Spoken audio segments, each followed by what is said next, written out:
Buenas tardes, vamos a empezar la clase. Para empezar vamos a ver el trabajo que tenemos para el día de hoy.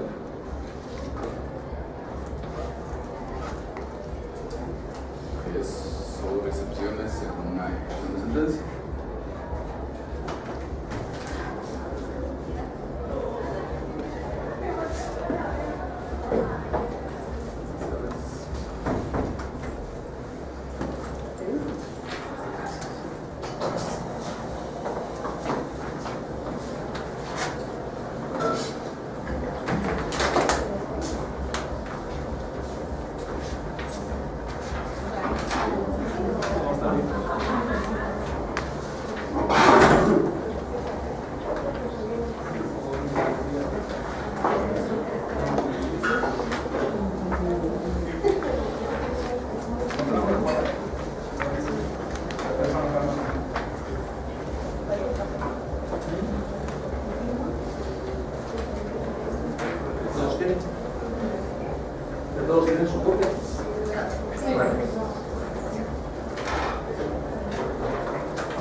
Buenas tardes, futuros abogadas y abogados. Buenas tardes, señor secretario. Fíjese que antes de empezar quiero compartirles una vivencia. Y es que, tal vez por mi edad, trato de que pocas cosas me quiten la paz. Y sin embargo este trabajo sí me causó cierta inquietud que se la compartiría al licenciado Alonso en su momento, porque fue una evidencia, obviamente para eso estamos aquí, para aprender.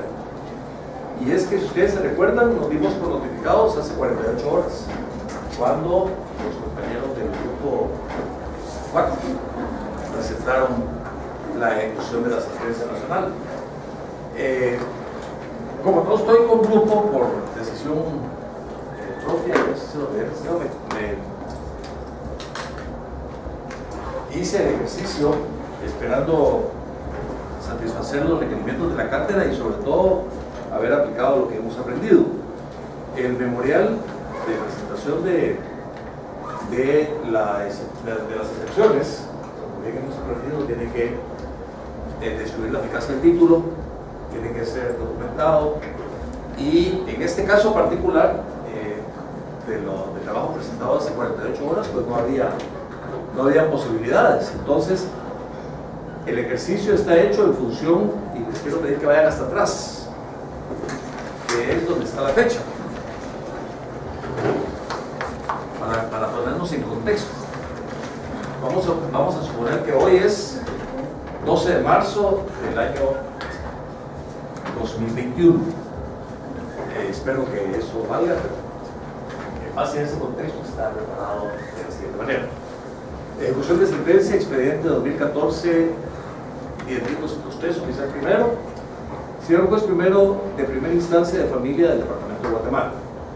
Mario Enrique Pellicer Arriola, de datos de identificación personal conocidos dentro del expediente arriba indicado, atentamente comparezco ante usted y expongo.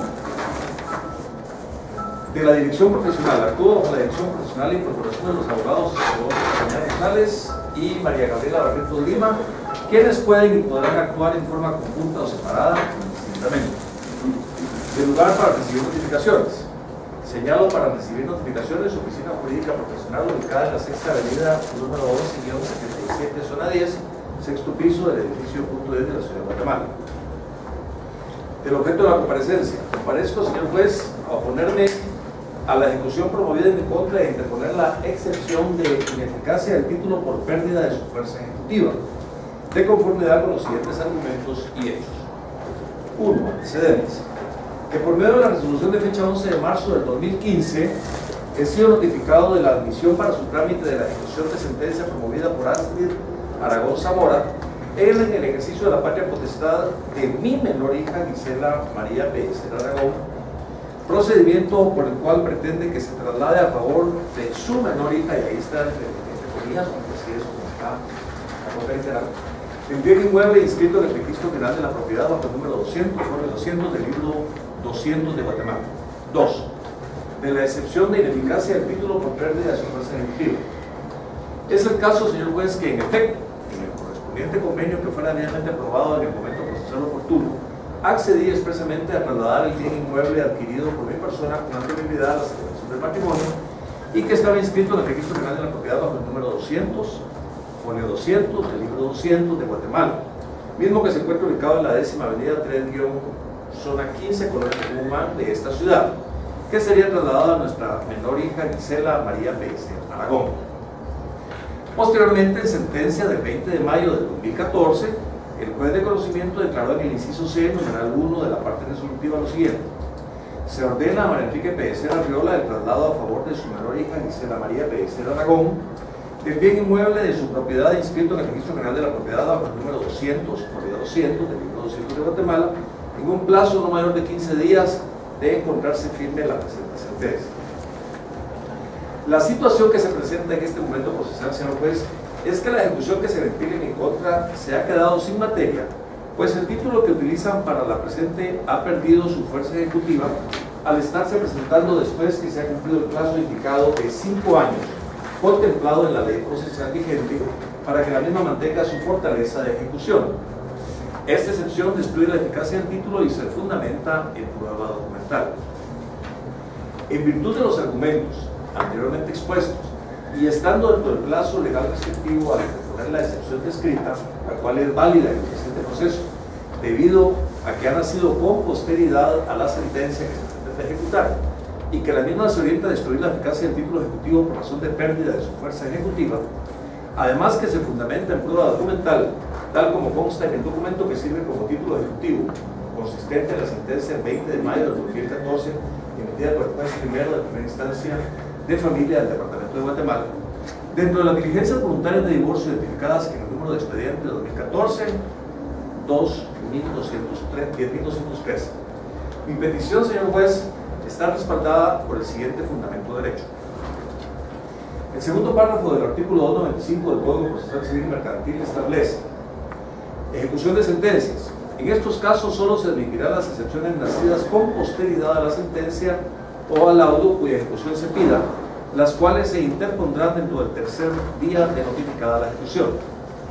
Además, el artículo 296 del mismo cuerpo legal establece ineficacia del título. Los títulos expresados anteriormente pierden su fuerza ejecutiva a los 5 años, si la obligación es simple, y a los 10 años si hubiera prenda o hipoteca. En ambos casos el término se contará desde el vencimiento del plazo o desde que se cumpla la condición si la hubiera. Solo se admitirán las excepciones que destruyan la eficacia del título y se fundamenten en prueba documental, siempre que se interpongan dentro del tercer día requerido o notificado al deudor. Las excepciones se resolverán por el procedimiento de los incidentes. Por su parte, el artículo 340 del mismo cuerpo legal estipula normas aplicables a la ejecución de sentencias. En la ejecución de sentencias nacionales son aplicables las normas establecidas en este código para la vía de premio y las especiales previstas en el título anterior, así como lo dispuesto por la ley constitutiva del organismo judicial. Al respecto, la ley del organismo judicial dicta en su artículo 135, incidentes: toda cuestión accesoria que sobrevenga y se promueva con ocasión de un proceso y que no tenga señalado por la ley de procedimiento se deberá tramitarse como incidente. El artículo 138 de ese mismo cuerpo legal norma: trámite, reformado por el decreto 112-97 del Congreso de la República. Promovido un incidente, se hará audiencia a los otros interesados si no se hubiere por el plazo de 2 días. El primer párrafo del artículo 140 de ese mismo cuerpo legal establece que resolución, reformado por el decreto 112-97 del Congreso de la República. El juez sin más trámite resolverá el incidente dentro del tercer día de concluido el plazo a que se refiere al artículo 138 o en la propia audiencia de prueba, si se hubiera señalado. La resolución será apelable salvo en aquellos casos en los que las leyes que regulan materias especiales excluyan este recurso o se trate de incidentes resueltos en los tribunales colegiados. Adicionalmente, este cuerpo legal establece en su artículo 155, establece cosa juzgada. Hay cosa juzgada cuando la sentencia es ejecutoriada, siempre que hay identidad de personas, cosas, pretensión y causa o razón de pedir. Siendo que la presente ejecución de sentencia promovida por la ejecutante en mi contra, señor juez, ha perdido su fuerza ejecutiva y por la excepción interpuesta destruida la eficacia del título y documentada en prueba documental, es procedente que el señor juez proceda a rechazar la solicitud, por lo que respetuosamente solicito. de trámite. 1. Que se incorpore a sus antecedentes el presente memorial. 2. Que se tome nota de la dirección de procuración bajo la que actuó, así como el lugar para recibir notificaciones. 3. Que se tenga por interpuesta y admita para su trámite en la vía incidental la excepción de ineficacia del título por pérdida de su fuerza ejecutiva. Y 4. Que del mismo trámite se le dé audiencia en incidente por 2 días a la parte ejecutante. De fondo, que llegado el momento procesal oportuno al resolver en la vía incidental se declare: 1. Con lugar de interposición de la excepción de ineficacia del título por pérdida de su fuerza ejecutiva, promovido por mi persona, Mario Enrique Pellecer Arreola, en contra de la ejecución de la sentencia nacional promovida por Astrid Aragón Zamora. 2. Que en consecuencia se establezca que el título ejecutivo en virtud del cual se solicita la ejecución de la sentencia nacional en la vía de premio carece de eficacia por haber perdido su fuerza ejecutiva por haber transcurrido más de 5 años de haber sido emitida. 3. Que se levante el arraigo que como medida cautelar se decretó en contra. 4. Que se mande a archivar el presente expediente a donde corresponde. 5. Que se mantenga en consta a la parte ejecutada. Cita de leyes, Guatemala, vuelvo y repito, 12 de marzo del año 2021. La solicitud de fondo está que se levante el arraigo porque en el memorial donde de ejecución se solicitó el arraigo.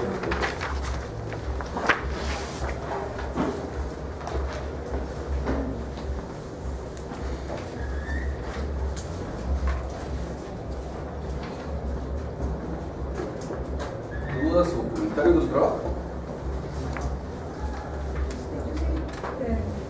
Yo supongo que si supuestamente el memorial es de 2021, eso quiere decir que fue notificado al Ejecutivo, ¿no? Y en antecedentes no se debe poner la fecha de la fue notificado para hacer coherencia de que son 3 días después de la notificación o no importa. No es necesario porque eso consta en el expediente. Lo que sí es que yo pensé que su duda iba más por otro lado, y es el hecho de que aquí no importa tanto cuándo le notificaron y cuándo se está planteando la excepción, sino cuándo se promovió la ejecución de la sentencia.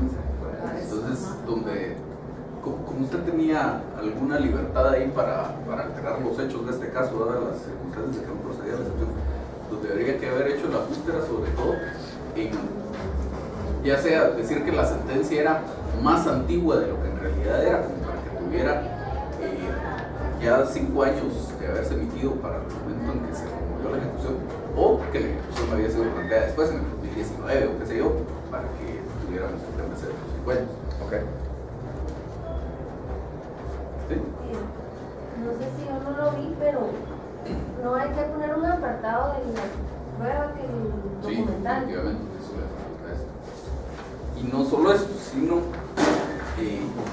le hace falta, por supuesto, el apartado de ofrecimiento de las pruebas, hace falta en las peticiones del trámite la petición que se solicita que se hayan ofrecido las pruebas, y la petición donde se pide que oportunamente se abra prueba del incidente.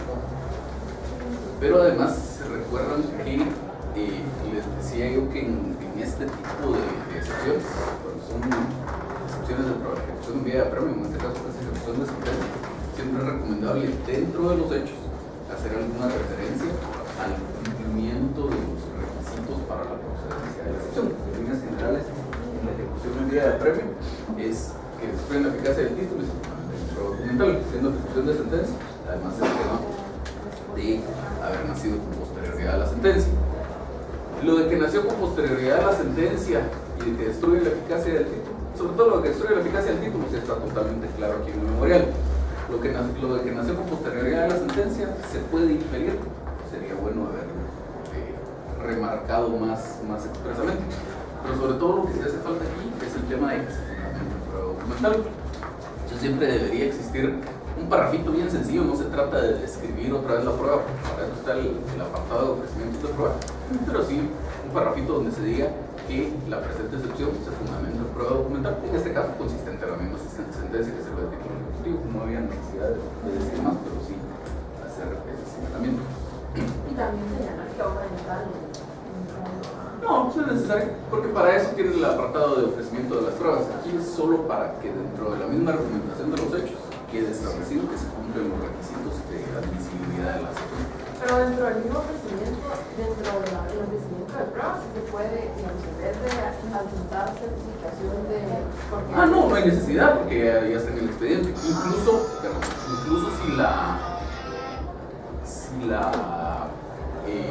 si ustedes hubieran pedido certificación de la sentencia y hubieran iniciado un expediente nuevo, y tampoco en ese caso había necesidad porque ya estaba la certificación que ustedes habían presentado. Entonces basta en el ofrecimiento de pruebas decir que la prueba que se ofrece es la certificación de la sentencia tal o el original según sea el caso, igual obra en autos, ya sea porque es el original que está en la sentencia o si fuera la certificación por haber sido presentada por la parte imputante. Sí, fíjense que estoy un poco perdida con lo del 2021. Estoy en tarde, creo, ¿verdad? ¿Ah? Estoy en tarde. No. ¿No? Fue lo que explicó su compañero. Es que no lo entendí nada. Mira, pues, lo que pasa es que su compañero tenía que promover una excepción basado en el caso que plantearon la clase anterior, que era una ejecución de sentencia nacional. El caso, como lo plantearon sus compañeras, no tenía en realidad un fundamento por el cual plantear una excepción. Yo lo que le dije a él es, a mí me interesa que presente el memorial, no me interesa tanto que tenga razón en el fondo o que recuerdes un poco los hechos del caso, lo que quiero es que los alumnos vean el memorial. Entonces, como no hay un fundamento real para promover la excepción, él lo que hizo fue tratar de adaptar los hechos a la norma que dice que los títulos pierden su eficacia ejecutiva o su fuerza ejecutiva por el transcurso de 5 años si no tienen garantía real o por 10 años si tienen garantía real. Por eso es que digo, esta cosa está pasando en el 2021 para que ya hayan pasado los 5 años, perdón. Lo que les decía yo es que para ese cómputo de los 5 años, no importa cuándo le notifiquen a ustedes la ejecución de las sentencias, ni cuándo presente usted sus excepciones, sino lo que importa es cuándo se promueve la ejecución, cuándo se presenta el memorial donde se está promoviendo la ejecución de la sentencia. Entonces, de todos modos, en este caso, como se plantea la excepción, de todos modos sería improcedente, porque la ejecución de la sentencia se presentó en el 2014, no en el 2015, basada en una sentencia del 2014. Solo había transcurrido un año, ya se me notificaron 10 años después o 6 años después, no importa. De todos modos, o sea que si a mí me notifican mi sentencia en el 2014 y yo presentara mi ejecución en el 2021, ahí sí ya perdió la fuerza ejecutiva.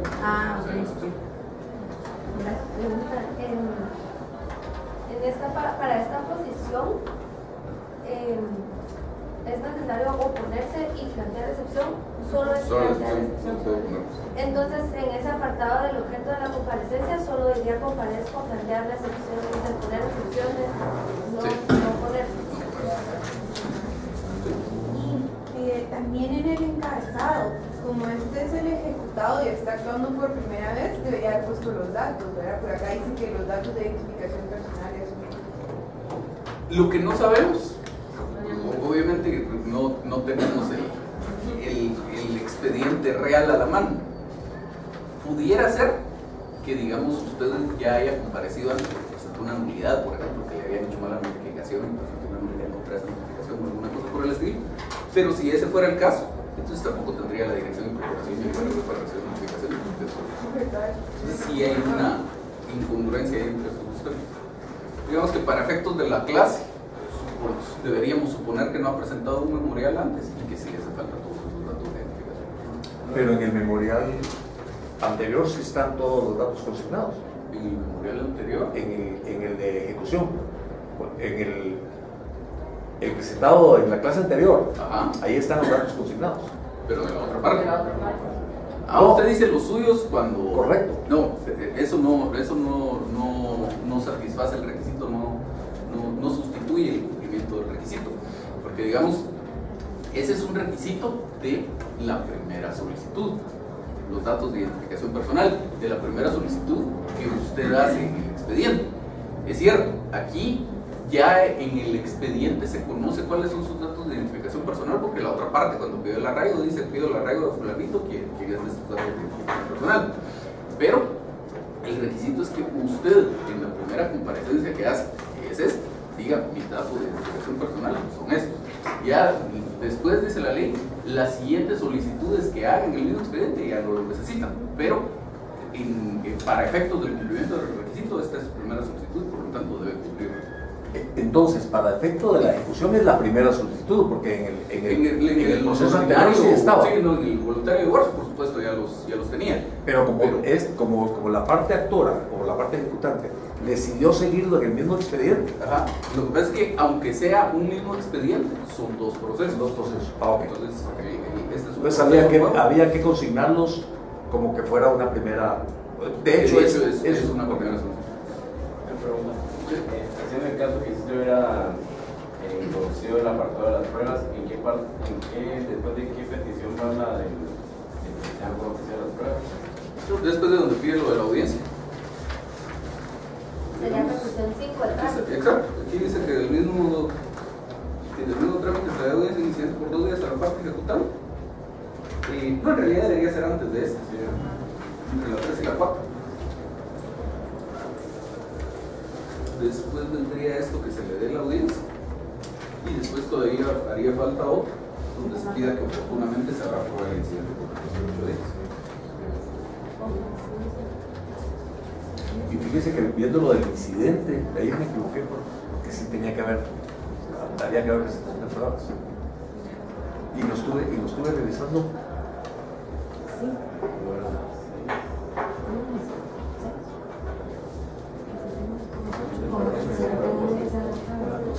¿Qué les falta? Que oportunamente se va a arrojar la última, ¿verdad? Sí.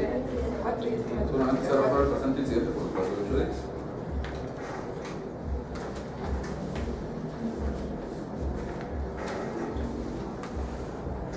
¿Sí? En la petición segunda de fondo, totalmente tendría que decir que entonces se declara sin lugar de ejecución. No, pues exactamente. No es el procedimiento de la ejecución de vía de apremio. Aquí pues no dicta una sentencia. Lo único que va a resolver es el auto de las ejecuciones. Se acabó. Entonces, si fuera un juicio ejecutivo, pues sí. Aquí no. Y eso de que se levante el arraigo también es necesario ponerlo, ¿sí? O sea, si hay media... Y lo puede pedir o puede no pedir. De todos modos, si el juez declara con lugar, supongamos que usted no lo pidió, si el juez declara con lugar la excepción, entonces solo llega al juzgado y dice, mira, quiere declarar con lugar las excepciones de mi oficio para levantar el arraigo, se acabó, no va a tener problema. Si lo quiere pedir, igual está bien.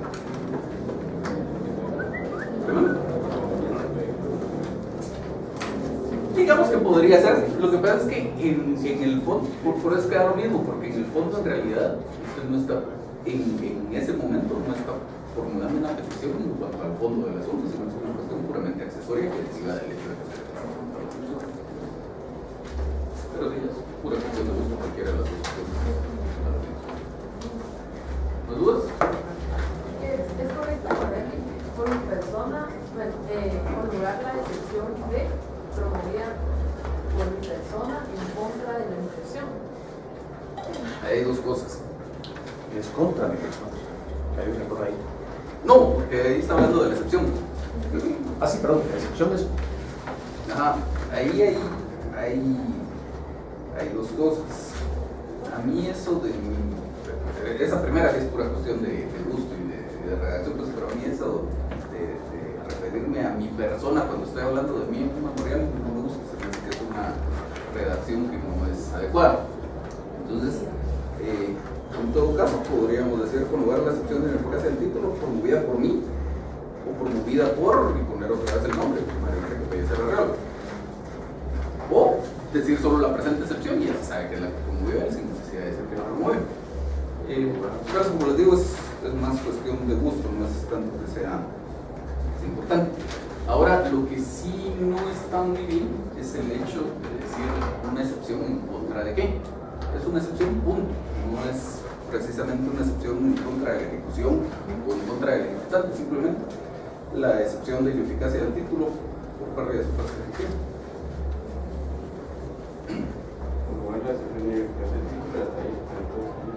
Podría ser con lugar la presente excepción de ineficacia del título por pérdida de fuerza ejecutiva, o con lugar la excepción de pérdida de ineficacia del título por pérdida de fuerza ejecutiva por movida popular no de todo.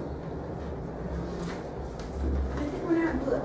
Yo sé que vamos a utilizar la vía de premio para la ejecución de sentencia, pero yo tengo, o sea, por ejemplo, acá en el principio solo se pone ejecución de sentencia, entonces en la petición de fondo número 2, sí está bien que yo ponga en la segunda línea y se solicita la ejecución de sentencia nacional en la vía de premio. ¿Sí está bien que lo ponga o no lo debería poner? No, lo mismo. Claro, no importa. Sí, incluso podría decirlo simplemente, en consecuencia, más que se establezca, tal vez sería que se declare que el título ejecutivo en virtud del cual se solicita la presente ejecución podría ser sin necesidad de hacer su documento.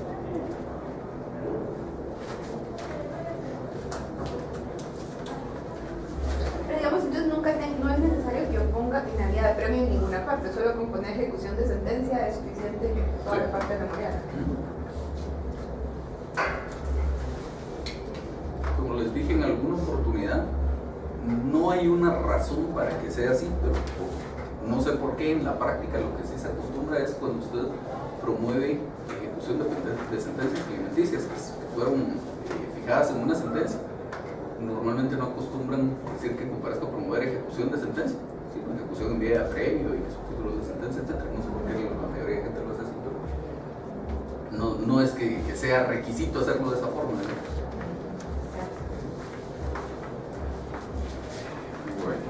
Entonces veamos algunas cositas, creo que ya casi de todos observaron ustedes.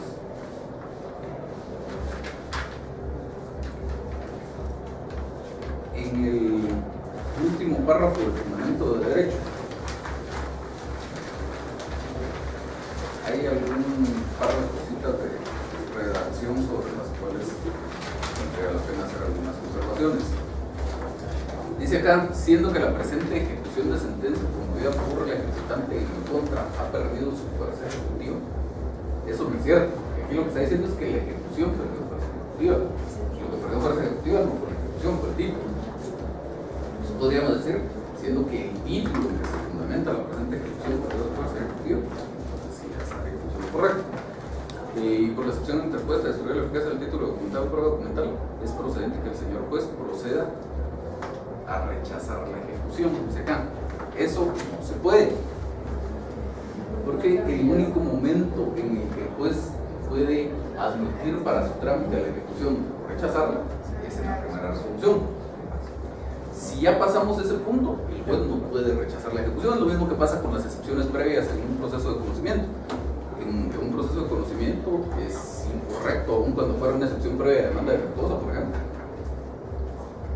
Es incorrecto pedir que como consecuencia de la excepción se rechace la demanda, porque la demanda ya está admitida para su trámite, precisamente por eso fue que me emplazaron y precisamente por eso fue que presenté la excepción previa.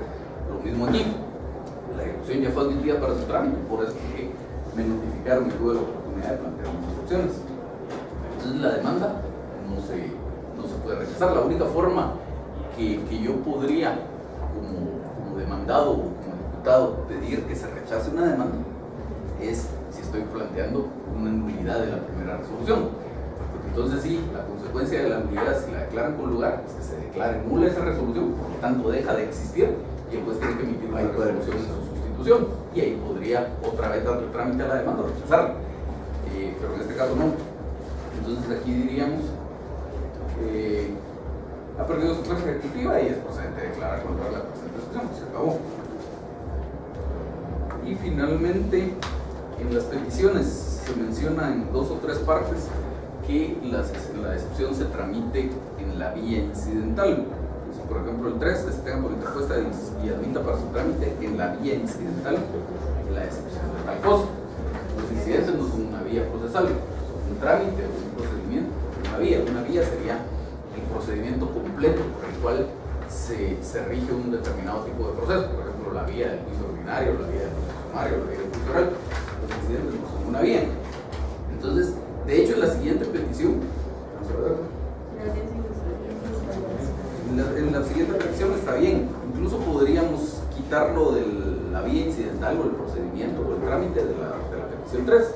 La petición 3 podría quedar simplemente que se tenga por interpuesta y se emita para su trámite la excepción de ineficacia del mismo. Y en la siguiente ya dice cuál va a ser el procedimiento, que es el mismo trámite, se le da audiencia incidente por 10 a la parte. Si está bien. Y lo mismo de la vía se repite luego en alguna de las peticiones de fondo.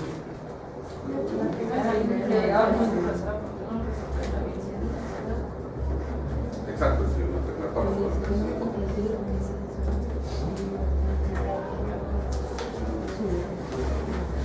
Y eso sería todo con este trabajo. Debería haberse basado en que digamos que la sentencia se dictó en 2014. Solo permita, organizémonos. ¿Qué le hace falta, señor Pérez? Solo como una redacción del incidente, pero ya. Ya. Solo repítame el principio. Que entonces en esta cuestión de las fechas, en lugar de hacer su demanda, digamos, su interpretación de excepciones en el 2021, debería haber indicado, pues, sobre esa misma excepción, que la demanda que la demanda de ejecución de nosotros tendría que haber pasado 5 años, o sea,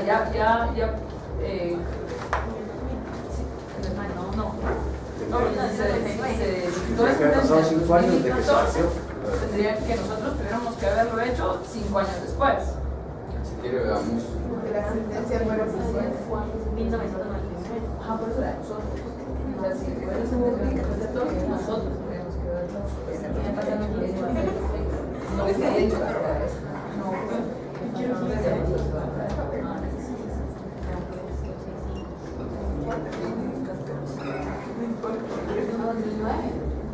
Sí, pues, no, pero vaya, pues el final no me tengo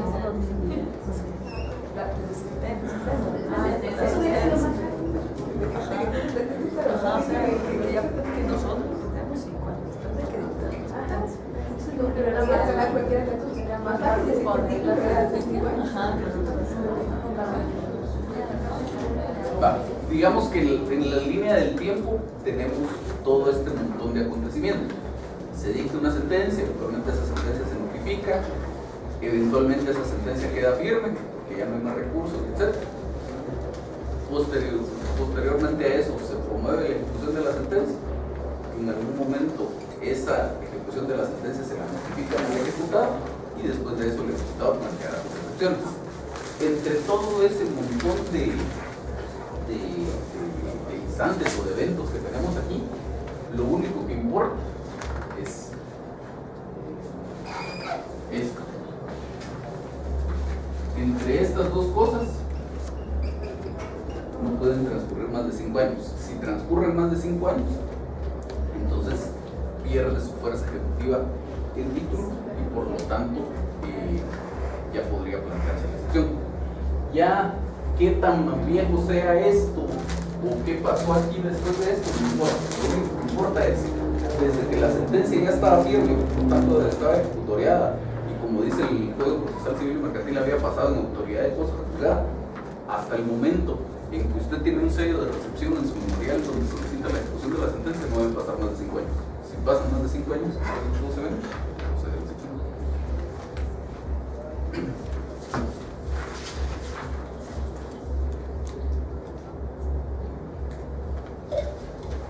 O sea que una vez iniciada la ejecución ya no importa.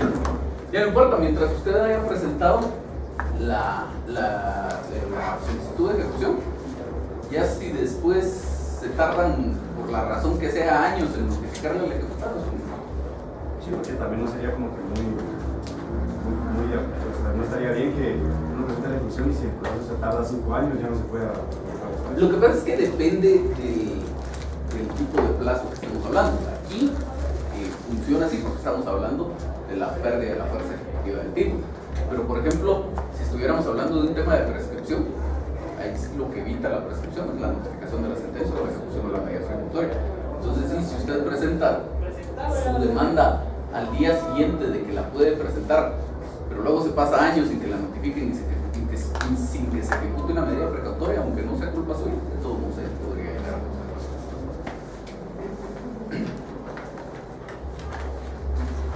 ¿Más dudas del trabajo? Bueno, entonces tenemos el resto de la clase por si tienen dudas de algo del examen. Sí, sí. Yo tengo un montón.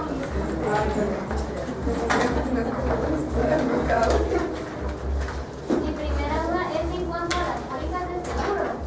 Porque yo me recuerdo que usted dijo que eso no pasaba mucho en la práctica y que si no, tal como que se resolvía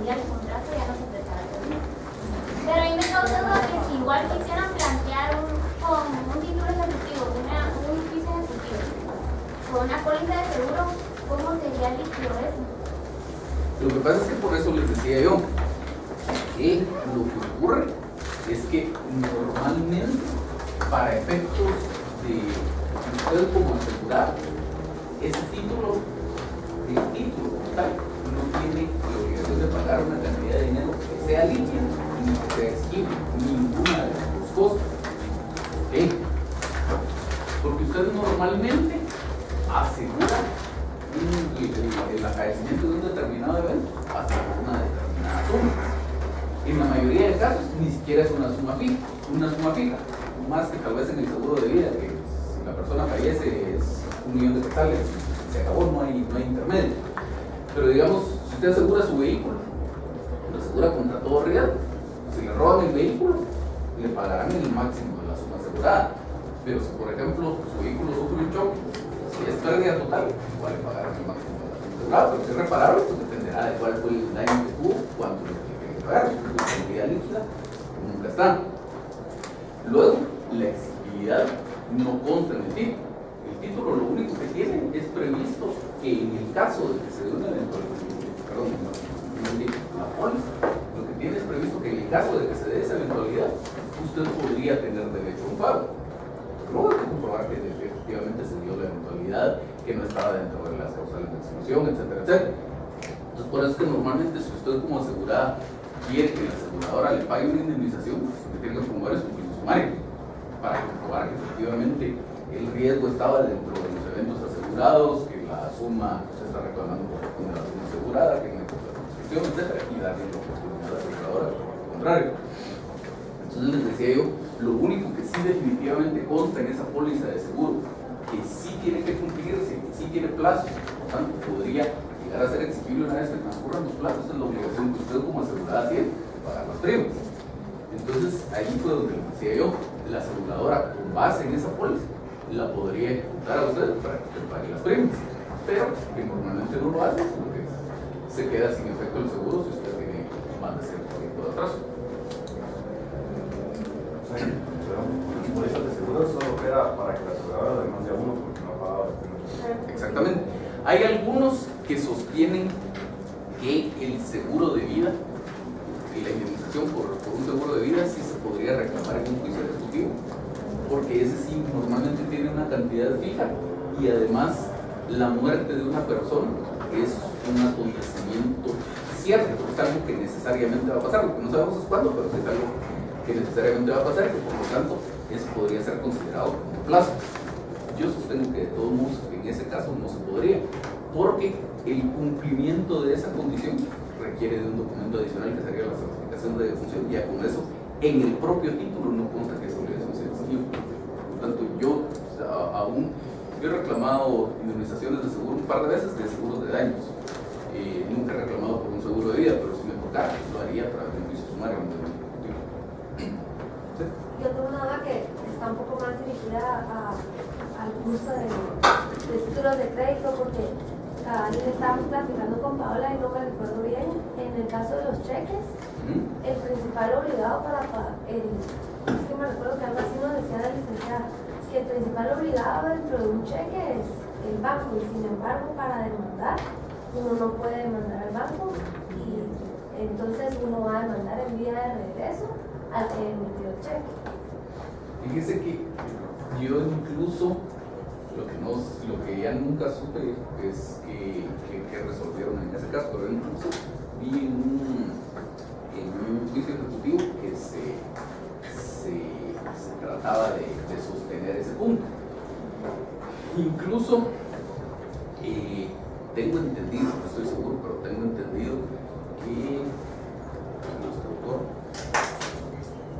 doctor Edmundo Vázquez Martínez en su libro sostiene esa teoría, digamos, que la ejecución en contra del librador del cheque sería una ejecución en la vía de regreso. Yo sostengo que no es así, porque el cheque no funciona igual que una letra de cambio. Todos los títulos de crédito son evolución de la letra de cambio, pero eso no quiere decir que funcione necesariamente de la misma forma. Lo que pasa es que en la letra de cambio yo le doy a usted una orden de que le pague aquí a Peñate una cantidad de dinero. Entonces, usted si acepta esa orden de pago, es la principal obligada. Yo como liberador, no soy el principal obligado de ese pago, es usted. En el cheque funciona distinto. En el cheque también le doy una orden a alguien que pague una cantidad de dinero, se la doy al banco. Pero el banco nunca es el principal obligado, porque en el caso de la letra de cambio, si volvemos a la letra de cambio, usted tiene que pagar con su dinero el monto que mediante le va a llegar a reclamar. ¿Por qué yo tengo ese derecho a ordenarle a usted que pague con su dinero? No importa, eso es una relación subyacente que usted dio, no importa, puede ser que yo le haya adelantado a usted el dinero, usted me abre una línea de crédito, lo que sea, no importa, pero así funciona.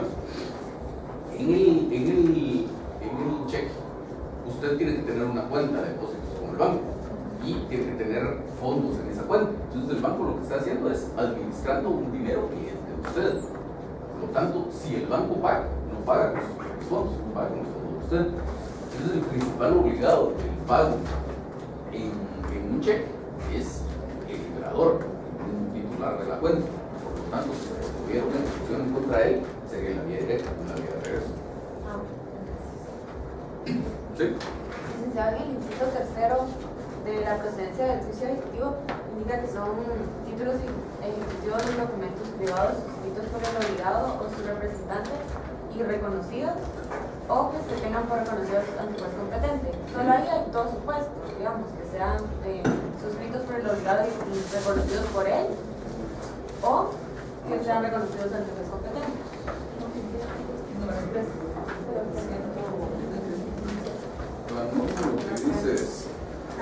Y así cuando entra el 316 dice su tercero. Procede el juicio ejecutivo cuando se promueve en virtud de alguno de los siguientes títulos. Tercer, documentos privados suscritos por el obligado o por su representante y reconocidos o que se tengan por reconocidos ante el juez competente, de acuerdo con lo dispuesto en los artículos 198 y 184 y los documentos privados con legalización notarial. Entonces ahí en realidad estamos hablando de tres distintos supuestos. Entonces, para empezar, en todos los casos tiene que ser un documento privado.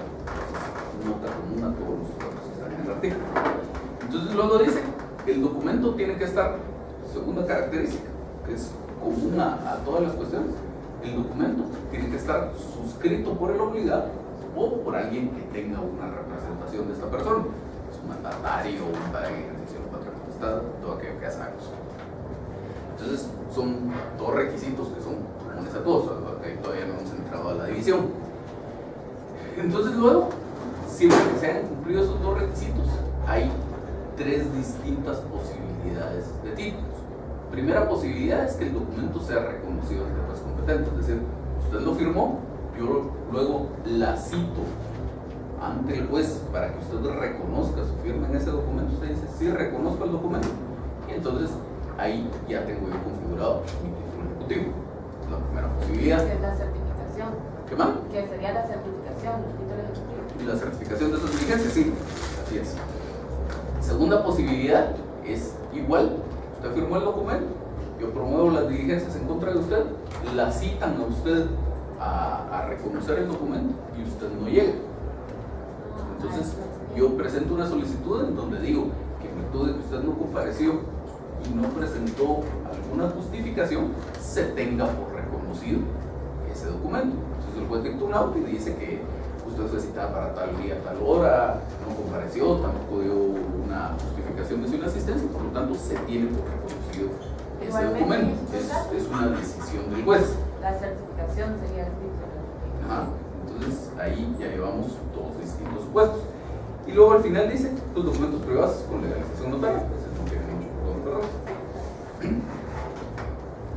Pero yo recuerdo que en el supuesto 2 tenía que hacerse referencia a ese documento en la plica. Lo que pasa es que ahí está hablando usted de dos cosas distintas.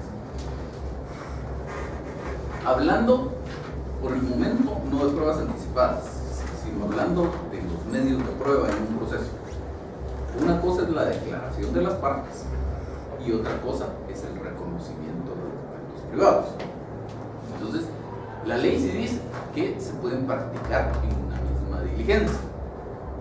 Entonces, yo podría pedir que usted en un juicio ordinario que usted preste declaración de las partes y que además dentro de la misma diligencia la pongan a ustedes a reconocer la firma que puso en este documento. Entonces puede ser combinado, pero no necesariamente va a ser así. Entonces yo podría pedir que usted solo preste declaración de las partes o que usted solo llegue a reconocer el contenido de este documento sin absoluta oposición, solo el reconocimiento del documento. Eso hablando de las pruebas en el proceso. Entonces, como las diligencias de prueba anticipada no son más que un reflejo de esas pruebas en el proceso, usted tiene una diligencia de prueba anticipada de declaración jurada, que es el equivalente a la declaración de las partes, para que la persona vaya y absorba posiciones, y tiene la prueba anticipada de reconocimiento de documentos, ahí sí no cambia el nombre, que es el equivalente a la prueba de reconocimiento de documentos privados dentro del juicio.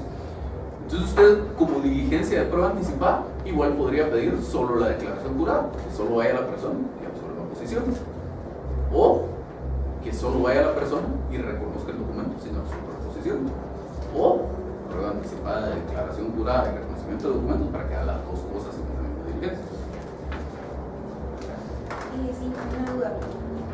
¿Cómo funciona como en la práctica? O sea, digamos, yo pido las diligencias de prueba anticipada para que el ejecutado vaya a reconocer el documento, ¿verdad?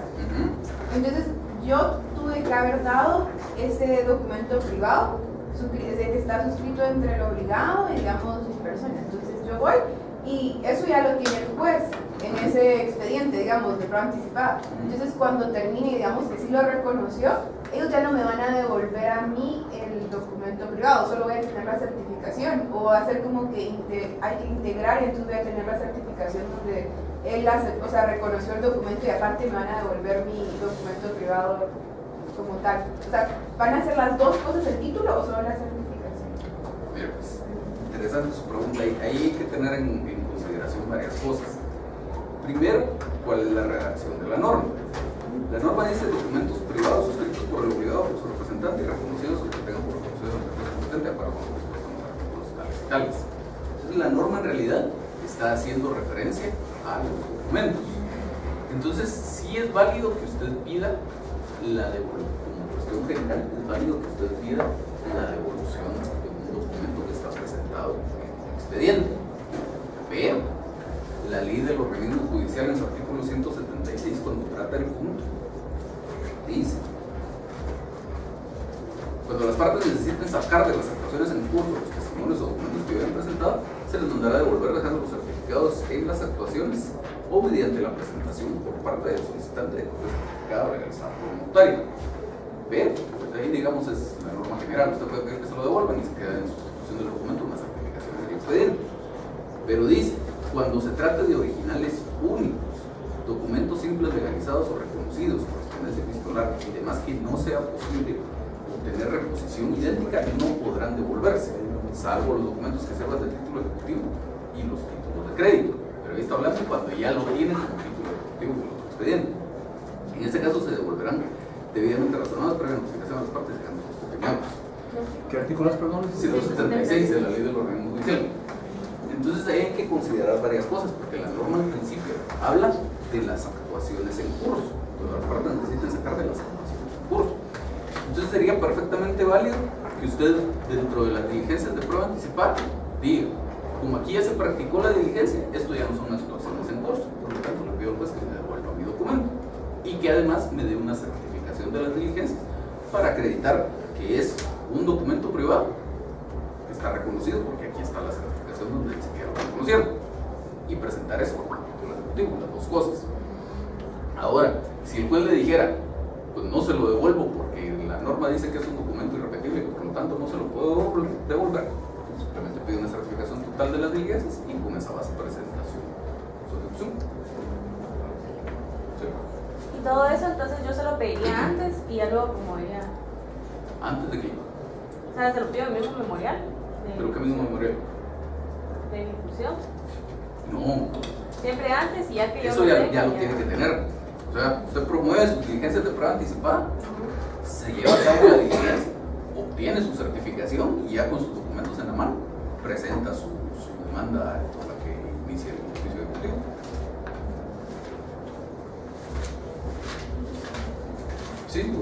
Es que yo creo que yo no entendió muy bien realmente de que una persona declare algo, ¿verdad? Ajá. ¿De qué me sirve tanto a mí como para que eso tenga esa fuerza ejecutiva lo que declare? Es que ahí ya me están cambiando Yo sé que es el diferente. tema, Ajá. pero veamos el ejemplo. Otro de los supuestos de procedencia del juicio ejecutivo dice el artículo 327. Segundo, la confesión del deudor prestada judicialmente, así como la confesión ficta cuando hubiera principio de prueba por escrito. ¿Qué quiere decir eso? Eso lo que quiere decir es que la confesión, es decir, el reconocimiento que usted hace de hechos que favorecen a su contraparte, de prestar declaración, se entiende como una prueba irrefutable de que efectivamente eso ocurrió. Al punto que si nos olvidáramos por un momento del juicio ejecutivo y regresáramos a los procesos de ejecución, la ley dice que cuando hay confesión del demandado, el juez debe dictar sentencia inmediatamente. Y además dice la ley que la confesión prestada legalmente produce fe y es plena prueba. Entonces, si usted confesó, no hay para dónde perderse, aunque a lo mejor no fuera cierto. Entonces, si yo le pido a usted declaración, ahora sí regresemos al juicio ejecutivo. Yo promuevo en contra de usted unas diligencias de prueba anticipada de declaración jurada. La citan a usted a declarar y las posiciones son: diga si es cierto que con fecha tal usted recibió del señor Roberto Alonso la cantidad de 50,000 quetzales. Diga si es cierto que la cantidad de 50,000 quetzales a que se refiere la pregunta anterior fue recibida a título de mutuo. Diga si es cierto que la cantidad de 50,000 quetzales a que se refiere la pregunta 1 debió usted pagarla con tal fecha. Diga si es cierto que llegada la fecha tal usted omitió pagar la cantidad de 50,000 quetzales a que se refiere la pregunta 1. Diga si es cierto que usted se reconoce deudor al señor Roberto Alonso por la cantidad de 50,000 quetzales. Y usted contesta: sí, confesión. Ese es mi título ejecutivo, porque ya ahí consta que usted me debe una cantidad de dinero, que esa cantidad de dinero es líquida y que esa cantidad de dinero es exigible. A mí me surgió en el inciso 7 de ese mismo artículo, en donde dice toda clase de documentos que por disposiciones especiales tengan fuerza ejecutiva. Ajá. ¿Habíamos hablado de algún ejemplo en ese caso o no? No sé, pero puedo dar un.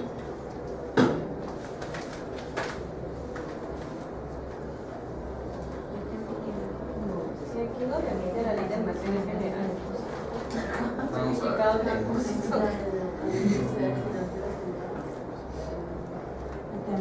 Artículo 580 del Código Procesal Civil y Mercantil habla de la liquidación de costos.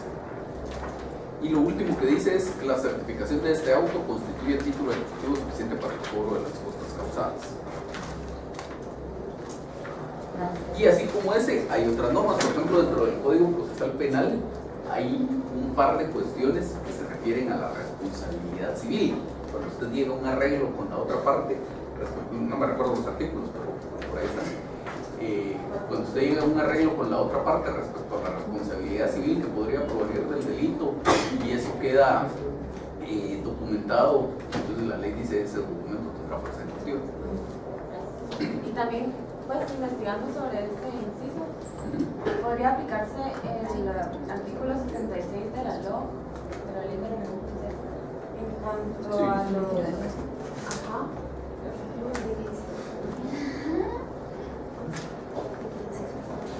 Donde habla que las actas de conciliación levantadas ante el juez constituirán título ejecutivo para las partes signatarias. Sí, pero depende. Porque si usted se va a la ejecución en vía de apremio, dice que el convenio celebrado en juicio sirve para la ejecución en vía de apremio. No bien la diferencia entre eso. Ahorita se las explico. Lo que pasa es que eso funciona no exclusivamente, pero funciona sobre todo. Lo que pasa es que la ley de los reinos judiciales, lo que usted está leyendo ahí, es producto de una reforma. Y lo dejo como bien general, no aterriza exactamente en algún caso de dónde sale esto. Pero, por ejemplo, sin necesidad de que existiera esa norma, desde siempre en los juzgados de familia se ha acostumbrado que, por ejemplo, usted con su esposo o con su conviviente tiene algún tipo de disputa, pero no quiere demandar, que no tiene dinero para seguir el proceso, no tiene el tiempo, o lo que sea, pero quisiera la intervención del juzgado para ver si se puede arreglar el tema. Entonces, en los juzgados de familia, lo que han hecho toda la vida es que citan a la otra persona. Le dicen a usted, bueno, lo vamos a citar para, ¿qué fecha es hoy? El 12 de marzo, lo vamos a citar para el 28 de marzo. Entonces, mandan a citar al señor, mandan un telegrama.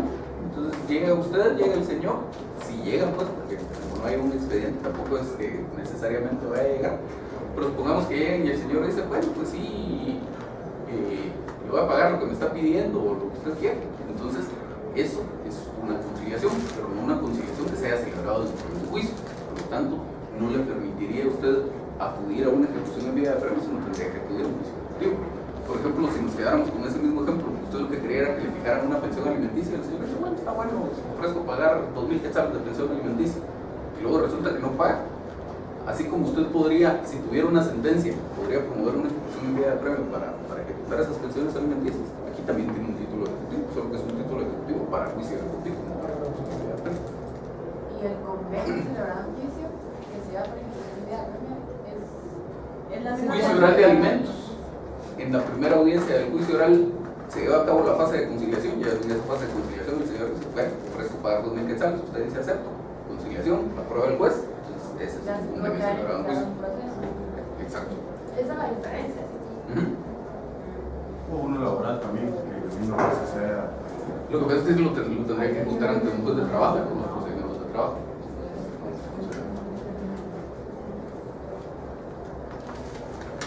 Yo tengo una duda, bueno, dos, en cuanto a lo de la secretaria. Bueno, yo me recuerdo que usted dijo que si se tiene acta de protesta, entonces el título es copia legalizada de acta de protesta. En ese caso no tengo que apuntar el título ejecutivo, ¿o sí? No, solo con el acta suficiente. La copia legalizada de la acta de protesta. Y otra pregunta, en el 628, que dice prescripción contra otros obligados, dice que prescriben 6 meses a partir de la fecha de notificación de la demanda.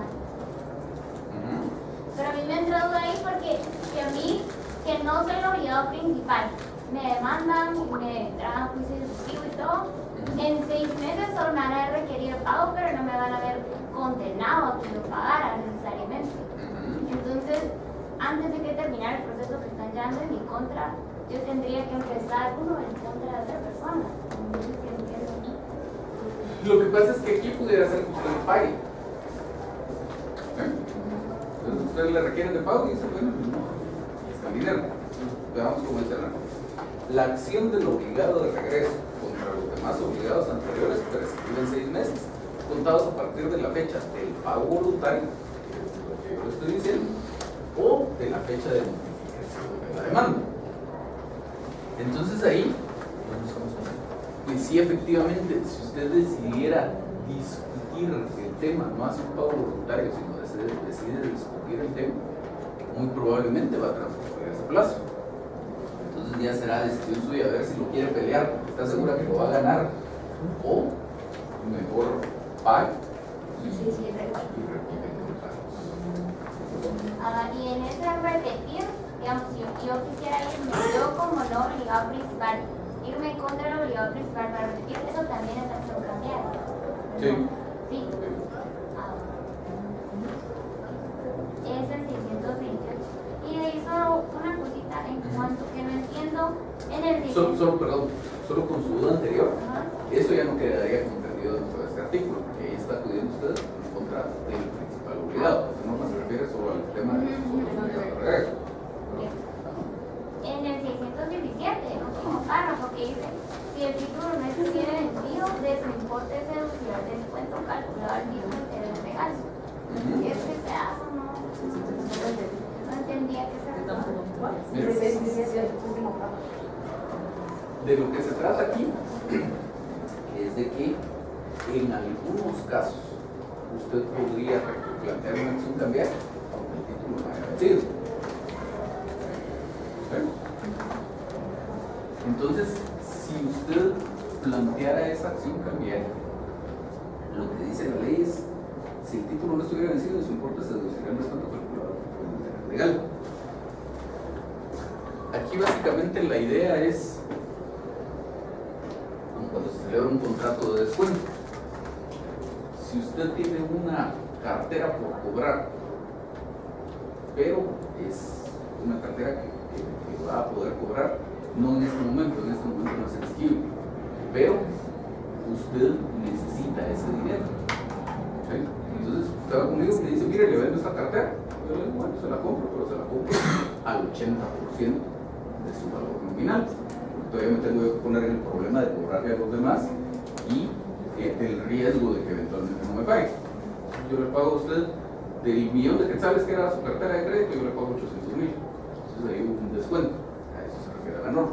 Aquí el descuento no fue una cuestión contractual, pero fue el tema de que por alguna razón, ya sea que estuviera previsto en el propio título o que en alguna norma específica le permitiera a usted plantear la ejecución antes de que el título venciera, entonces usted puede iniciar su ejecución, pero en ese caso usted está cobrando el dinero antes de la fecha en que originalmente se supone que lo pudo haber cobrado. Entonces digamos que el título vencía en junio de este año, pero por la razón que sea, usted puede cobrar ese título hoy, puede iniciar su ejecución hoy. Entonces, dice la ley, aquí de marzo a junio hay 3 meses, y entonces eso se lo vamos a descontar. ¿Cómo? Vamos a ver cuál es el interés legal. Supongamos que para hacerlo fácil, el interés legal era del 12% anual. Entonces, transcurrieron 3 meses. Entonces ahí se hubiera causado un interés del 3%. Y entonces supongamos que el título era de 1.000.000 de quetzales. El 3% de 1.000.000 de quetzales son 30.000 quetzales. Entonces, usted no va a poder cobrar el 1.000.000 de quetzales, no va a poder cobrar solo 970.000 porque le van a descontar ese interés legal por el cobro anticipado que usted está haciendo. ¿Cómo una su amonestación, digamos, prácticamente por digamos que está pagando el beneficio de haber podido cobrar antes de lo previsto originalmente. como el otro? Pero los intereses los que se descuentan son solamente de los meses, digamos, que hacía falta para que se venciera, no de los anteriores. No. Respecto a la letra de cambio, Ajá. entiendo que existen 4 modalidades, ¿verdad? Esta a cierto tiempo vista entiendo yo que es necesaria la aceptación porque precisamente a partir de esa fecha de presentación que se empieza a contar el plazo. Igual lo mismo, no, bueno, esa es una. También está a cierto tiempo plazo y a tiempo fijo y a la vista. Entonces, en esta dice la ley que cuando es a cierto tiempo fecha o a día fijo, la aceptación es potestativa, es decir, yo me puedo presentar solo a requerir el pago y si no me pagan, pues es protesto por falta de pago. Cuando es la letra de cambio a la vista, es necesario también hacer derecho a aceptación o solo basta con el pago. Cuando la letra de cambio es a la vista. Ajá. Dependería de qué es lo que se prefiere en la propia letra de cambio.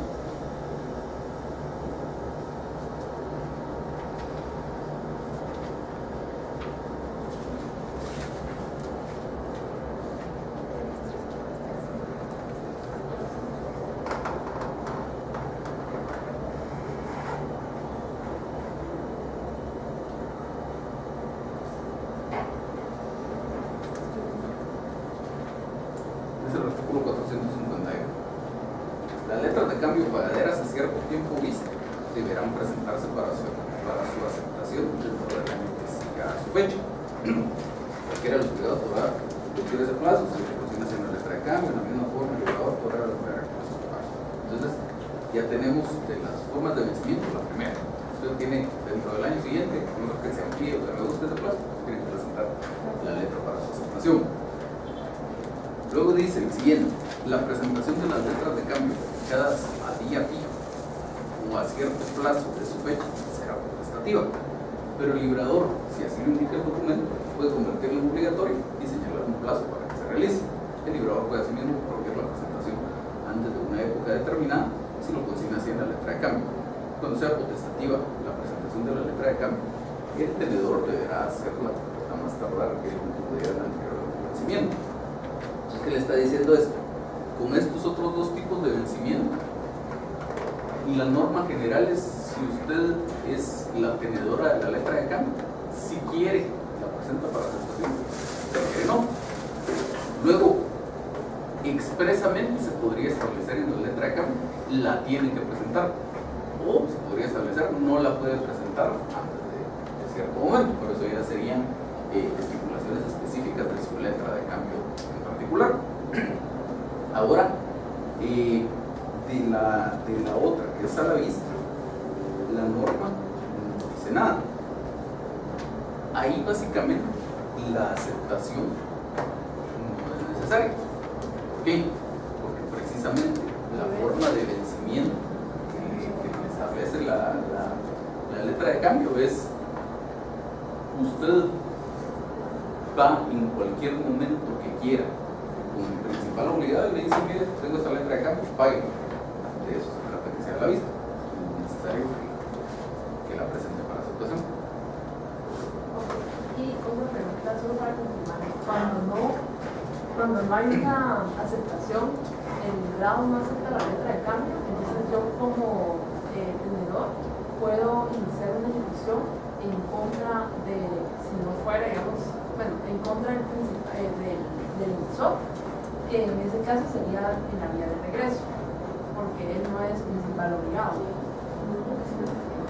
Fíjese, la ley no deja claro ese punto, porque la ley simplemente dice que cuando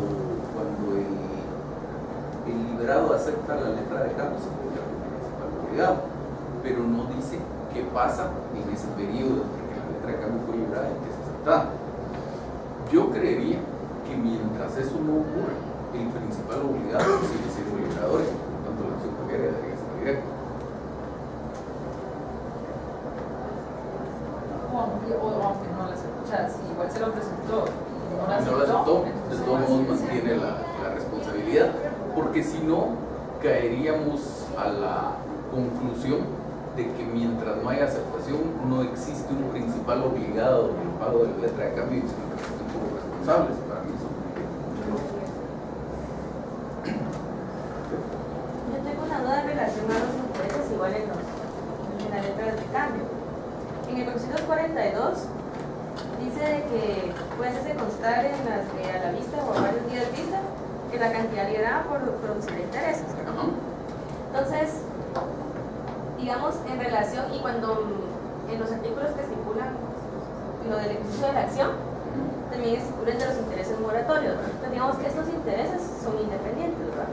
Entonces, si yo estipulé en mi letra de cambio de que va a denegar 6% de intereses, aparte yo reclamo esos intereses y aparte los intereses moratorios. Sí, es exactamente lo mismo que cuando usted le pide un préstamo a un banco y el banco le dice que le va a prestar el dinero y que usted tiene que pagar el 15% de interés, pero que además si no paga las cuotas en la fecha que le corresponde, tiene que pagar un interés moratorio de otro 10%.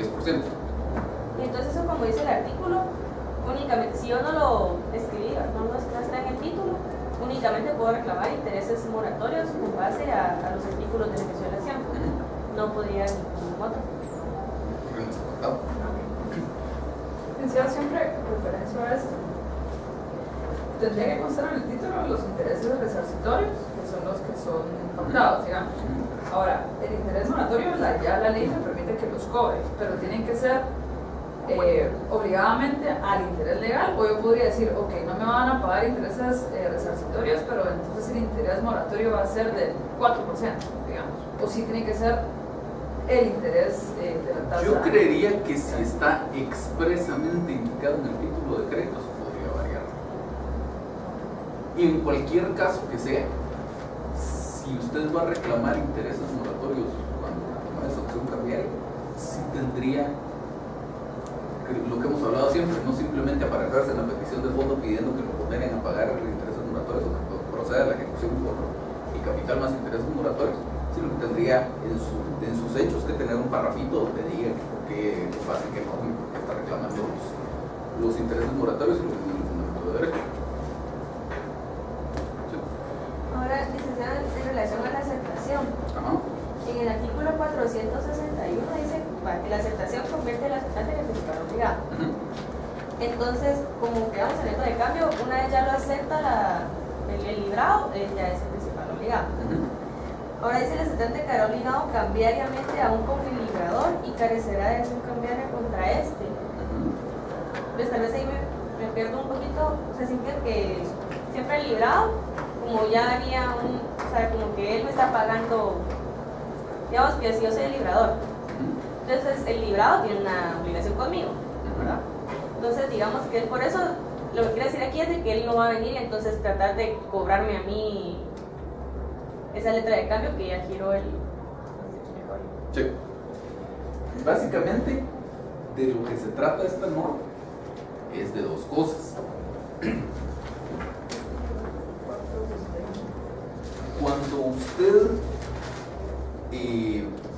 adquiere una titularidad sobre un título de crédito, valga la redundancia, cuando usted es legítima tenedora de un título de crédito, usted tiene el derecho de cobrar cambiariamente, mediante la acción cambiaria, su importe, ya sea en la vía de regreso o en la vía directa en contra de los otros responsables o del principal obligado.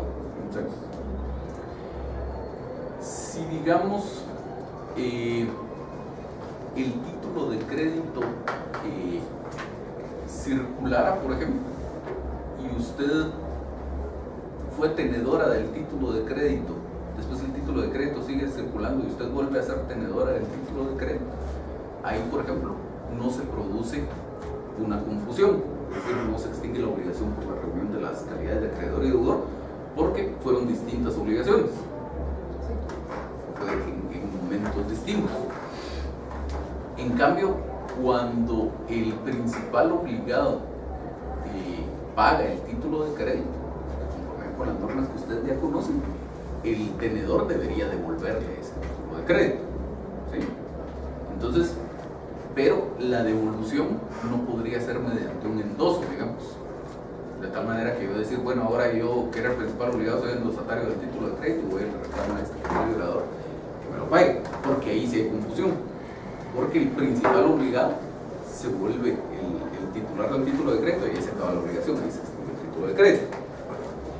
Y lo mismo si lo ejecutan, por lo tanto, él quisiera recuperar ese dinero que tuvo que pagar. O sea, sí lo puede recuperar, porque como decimos, no sabemos qué relación hay entre el librador y el librado, de por qué el librado aceptó el título de crédito y lo pagó. A lo mejor ya le habían adelantado el dinero, pero a lo mejor no, y todavía se lo está debiendo. Pero esa es una deuda que no tiene su razón de ser en el título de crédito, o sea, no es una deuda cambiaria, sino es una deuda por la relación subyacente. Entonces usted podrá plantear, según el tipo de relación que sea, un juicio ordinario, un juicio oral, un juicio sumario, un juicio de lo que sea, para cobrar ese título de crédito, pero no puede iniciar una acción cambiaria. A eso es lo que se refiere, ¿no? O sea, lo obligado cambiariamente se refiere al negocio de hacer, o sea, una acción causal. Perdón, repítame la pregunta. Cuando dice acá que el aceptante queda obligado cambiariamente a un comunicador, es la acción causal. ¿Recuerdan qué artículo es el que estamos viendo? 461. La norma dice: la aceptación convierte al aceptante en principal obligado. El aceptante queda obligado cambiariamente aún con el librador y carecerá de acción cambiaria contra este y contra los demás signatarios de la letra de cambio. ¿Cuál es? Entonces, ahí lo que quiere decir es que si el tenedor del título de crédito, en vez de cobrárselo directamente al principal obligado, se lo cobra al librador, entonces, ¿se vio? Entre esos dos sí hay una relación cambiaria. Entonces, el librador todavía podría llegar con el librado y decirle: mire, yo voy a cobrar este título de crédito. Sí, porque él todavía está pendiente de cubrir su obligación. En cambio, el librador con el beneficiario, digamos, si fuera solo uno así, ya tenía una obligación que de todos modos tenía que cumplir. No le entendí, pero si quiere le repito. Vamos a ver, aquí lo que dice la norma es: una vez que este librado acepta la letra de cambio, se convierte en principal obligado. y eso hace que tenga una obligación cambiaria que lo hace que deba responder el pago del importe de ese título de crédito ante cualquier tenedor legítimo del título de crédito que se presente. Si ese tenedor es el beneficiario original, digamos, el primero a cuyo favor se libró la letra de cambio, magnífico. Si le endosó una vez y ese es el endosatario el que llega, magnífico. Si le endosó 10 veces y es el 10º endosatario el que llega, magnífico. Pero si por alguna razón el título de crédito llegó a manos del librador, ya sea porque se lo endosaron o porque el librador pagó el importe del título de crédito, de todos modos ese librador puede cobrarse a través de una acción cambiaria a el principal obligado. Ahí funciona al revés, porque es ahí la obligación que existe sigue siendo cambiaria. Si fuera la inversa, si fuera el principal obligado el que tiene en su poder el título de crédito y se lo quiere cobrar al librador, puede cobrar el importe, pero no mediante una acción cambiaria, porque esa deuda ya no es cambiaria.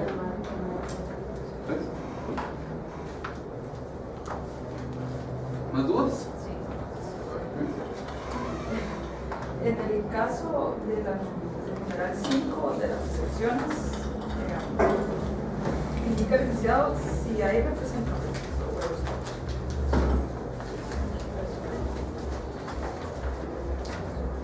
Que dice, las de falta de representación o de facultades suficientes de quien haya suscrito el título no fue demandado. Entonces me pregunta Vic si sí había representación, pero no tenía las facultades necesarias. Entonces el nombre de la excepción sería solamente que no tiene... La que le aplique. Una excepción de falta de representación o una excepción de falta de representación. Y esas en todas las que vemos que en algunas hablan como de 2 o 3. Sí, por ejemplo, hay un inciso que dice la de caducidad, la prescripción y la falta de cumplimiento de los requisitos necesarios para el ejercicio de la acción. Sería una de las 3. O las 3 y casualmente se configuran todas, pero por lo menos la caducidad y la prescripción no deberían poder configurar en ningún caso.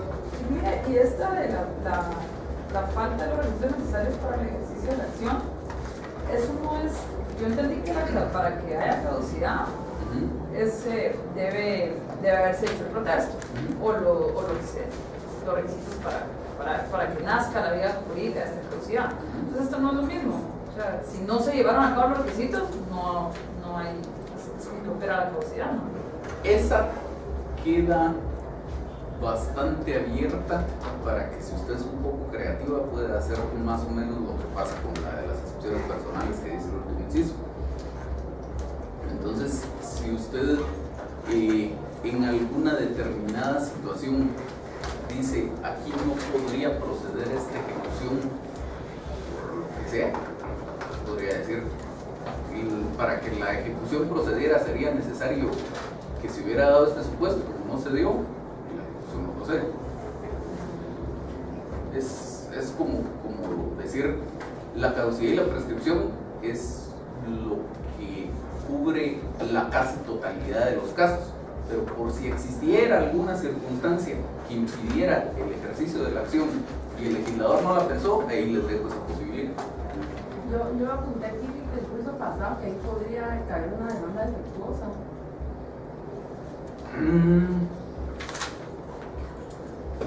Una demanda defectuosa. Sí, Podría ser. No sé qué tanto el juez la vaya a declarar por lugar, pero el intento podría ser.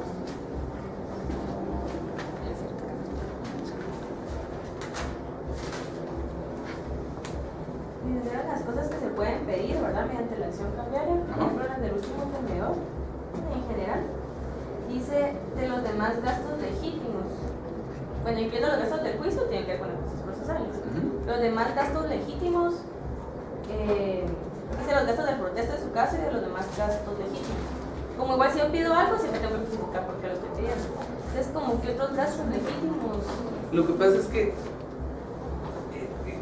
pues volvemos a lo mismo que hablábamos aquí, a lo mejor usted logra justificar algo y lo podría cobrar, pero más que todo, sobre todo, esta ley es en México, no sé si todavía sigue siendo la misma ley, por lo menos hace algunos años, era una ley un poco más vieja que el Código de Comercio nuestro, que era la ley General de Títulos de Operaciones de Crédito. toda esta parte del Código de Comercio que regula los títulos de crédito, no sé si la copiaron de esa ley mexicana o las dos leyes las copiaron de una tercera, pero es prácticamente lo mismo. Entonces hay cosas que sí lo dejaron uno como, ¿y esto qué es? Como por ejemplo cuando regula que se puede cobrar lo del cambio de plaza y ese tipo de cosas que la aplicación en la práctica, saber qué quisieron decir. En los inicios así le dicen a uno en la historia de la. Entonces ahí, si usted en un caso concreto se topa con un gasto que quisiera reclamar y que lo pueda justificar, inténtelo, pero en líneas generales no se Sería como no se aplica. solo el protesto y las costas, que sí. Licenciado, disculpe, en la 8 indica las relativas a la no negociabilidad del título. Entonces yo entiendo que si yo le pongo que no es negociable y le doy la letra a Alejandra, entonces Alejandra de todas maneras la endosa, Cindy no podría venir a mí a reclamármela porque ese título no es negociable. Ya era negociable, entonces no tendría por qué ya tenerlo, ¿verdad? No era negociable. Pero entonces ahí no se podrían plantear, digamos, esa misma y la excepción 2, que es la falta de personalidad del actor. Sí se podría ambas también. Respecto a que se pueden cobrar las costas y los gastos de protesto, serían peticiones aparte, así como que se condene al pago de costas fiscales y aparte. La de costas siempre se pide. ¿Y la de protesto? Los gastos de protesto lo tendría que pedir. Normalmente, en la práctica va a ver usted que los casos en que existe un protesto son bien poquitos. Y yo incluso en el par de casos que he visto basados en el protesto, no piden eso del protesto, porque al final de cuentas el protesto, ¿qué podrá hacer? 1,000 quetzales o 2,000 quetzales, no sé cuánto podrá cobrar un notario por ir a funcionar un protesto. Yo nunca he visto que lo cobre, pero si usted lo quisiera cobrar, tendría que pedir que cuando pide que por capital reclamado, intereses, costas y gastos. Ahí mismo, no sería ninguna. Debería ir aparte, no debería mucho sentido hacerlo. Porque al final todo lo que me debes es todo, digamos. Exacto. ¿Más dudas? Y cuando hablando de la sección de pago por consignación, recuerdo que usted dijo que si las diligencias de consignación ya habían finalizado, entonces la prueba documental de la sección es el auto en donde el juez declara con lugar la inconveniente del pago. Vamos a ver. Cuando yo planteo una excepción de pago por consignación, la prueba, si yo ya hubiera iniciado las diligencias de pago, si estas ya hubieran finalizado, sería la certificación del auto que emite el juez declarando bien hecho el pago.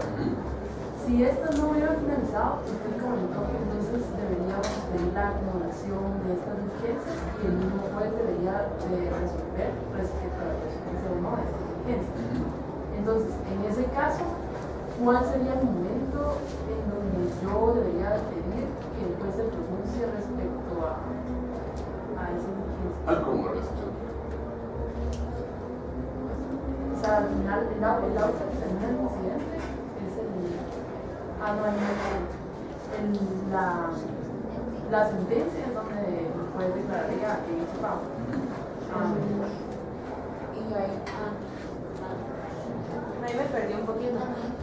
Mira, pues es que su compañera me está hablando del supuesto que dice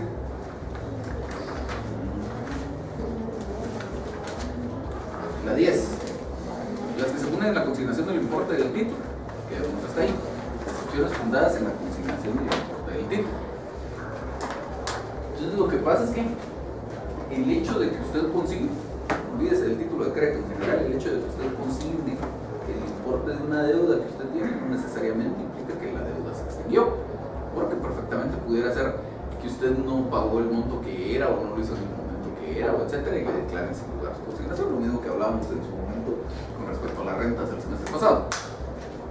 Entonces, digamos, no bastaría o no debería bastar con que usted diga, mire señor, pues aquí le acredito que ya consigné, para que pues declarara la improcedencia de esta ejecución, porque si lo hacemos así y se siguiera por aparte la consignación, a lo mejor el juez declara sin lugar la acción cambiaria porque están las diligencias de consignación y el otro juez declara sin lugar las diligencias de consignación porque están mal hechas. Lo que les decía yo es que debería tratarse, que la ley de hecho no establece expresamente esa posibilidad, o sea, incluso podría tomarse con un juez que le diga no se lo resuelvo así porque no tengo una norma que me lo permita. Porque para las rentas, por ejemplo, sí hay una norma que dice que las rentas se pueden, las consignaciones de las rentas se pueden acumular al proceso principal. Aquí no tenemos una norma que lo permita, pero lo que uno debería buscar es decir, mire señor juez, yo no solo consigné, sino que además el juez que conocía de la consignación ya resolvió, y aquí tengo este auto firme que me dice que me declara conjugarmente esa consignación.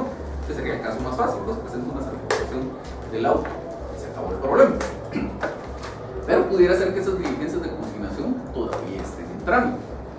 Y entonces lo que les decía yo es que en ese caso lo que uno debería tratar es de que el juez mande a traer esas diligencias de consignación para acumularlas al expediente y en una sola sentencia resolver con lugar o sin lugar las diligencias de consignación, y eso lo llevaría a declarar con lugar o sin lugar la excepción y por lo tanto al lugar o no al lugar a la ejecución. Y en ese caso, licenciado, perdón, ¿como qué pruebas se ofrecería? ¿Cuál sería la prueba? Digamos, en el otro caso yo ofrecería la certificación del auto. Pero cuando no se ha concluido, podría presentar una certificación del expediente del Estado. entonces yo digo que no solo ya pagué en consignación, o sea, ya siempre en consignación, y de que con él eso lo compruebo con tal cosa, digamos. Bueno, por razones de tiempo lo vamos a dejar por acá. Dos cosas. Supongo que será buena noticia para ustedes. Yo el sábado no puedo venir a hacer el examen. Lo vamos a dejar para el martes. Martes a las 7:10. Va a ser un examen que va a venir para que lo resuelvan en 2 horas. Lo vamos a hacer de 7:10 a 9:10. Y yo pensé que le hiciera alegrar la noticia. Igual el examen cumulativo está previsto para que lo puedan resolver en este tiempo. Tomando en cuenta que somos lentos, ¿verdad? Sí. Y eso es lo otro, no esa máquina, sino esa mano.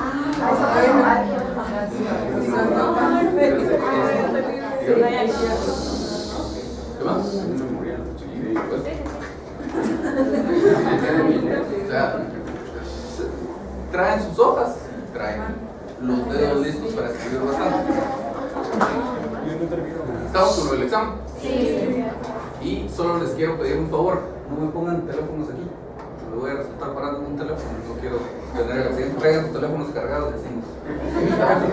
Podríamos empezar el examen a las 7.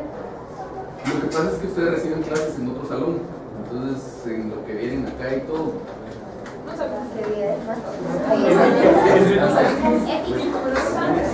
No, es que igual aquí hay clases antes, entonces los cito a las 7. Siempre terminamos. No, pero Aquí hay clase. Bueno, yo vamos a ver. Pueden estar aquí a las 7, vengan a las 7, pero no, sería tendrían que ser que todos, porque si hay alguien que se va a tardar más, no, 7:30 no. Corre. Los veo martes a las 7.